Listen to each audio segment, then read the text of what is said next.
Hello everyone, today's video is going to be talking about factoring and solving quadratic equations. Notice first when we're talking about factoring here, these are just expressions. So our first type of factoring would be our GCF, our greatest common factor. Here we'll look at both of the terms that we have. We'll look at the coefficients of 2 and 6, realizing that the greatest common factor between those would just be a 2. If we look then to the variable component, the x squared and the x, they both have an x in common. So if we divide now each of those terms by 2x, we see that we're left over with an x plus 3. The most important part with this factoring here is that you know that you can check any one of your answers. Here, if we distribute 2x to both x and 2x to 3, we'd get back to the original expression.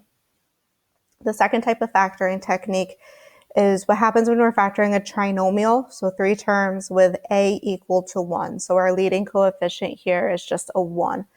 When we do this, we can just set up our parentheses. And we really know that we're going to have an x in the first spot, because x times x is going to give us our x squared. But then our focus turns to then our b and c terms. We're looking for all the factors of 60. If you're a visual learner, you might want to list out all of those factors. And then from there, you're looking for the factors that are going to end up having a difference of 11. I'm going to stop here at 4 times 15 because I know that 4 times 15 multiplies to 60, and those two factors have a difference of 11. So if I put 4 and 15 in the second spot of my parentheses, I'm just going to look at my b term. Since I'm looking at a positive, I know that the bigger number has to be the positive, smaller number is the negative. Again, you can check this to ensure that you did it correctly by foiling.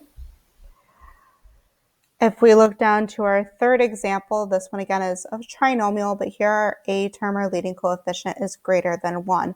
Here there's a bunch of different factoring techniques. The one I'll be doing today is called splitting the middle term, in case you want to look that up again later. To split the middle term, we're going to multiply our a by our c and look at the factors of that.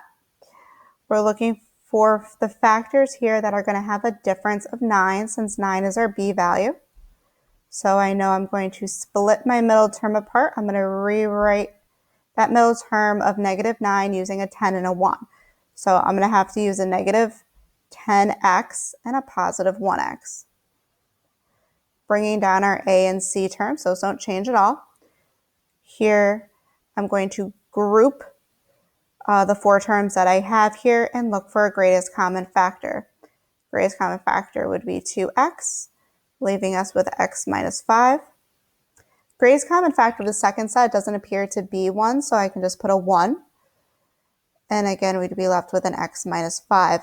Whenever we're doing the splitting the middle term approach, the parentheses have to be the same, so that's something good to note here, that this binomial and this binomial are the same, because that will become our first binomial. The second binomial comes from what's left over. So this 2x and this 1 will be our second set of factors. Again, if you're not sure if you got this correct, you can go ahead and you can FOIL these together just to double check that you get right back to where you started from. The last set of factoring that we'll be going over today is what's called a DOS, a difference of squares.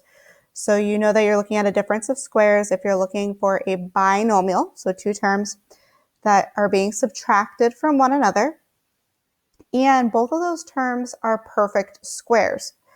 So we'll set up our factors very similar to what we did when our trinomial was equal to 1. And then from here, we're going to take the square root of both terms. If we take the square root of x squared, well, that's our first term, so we'll put that in our first position.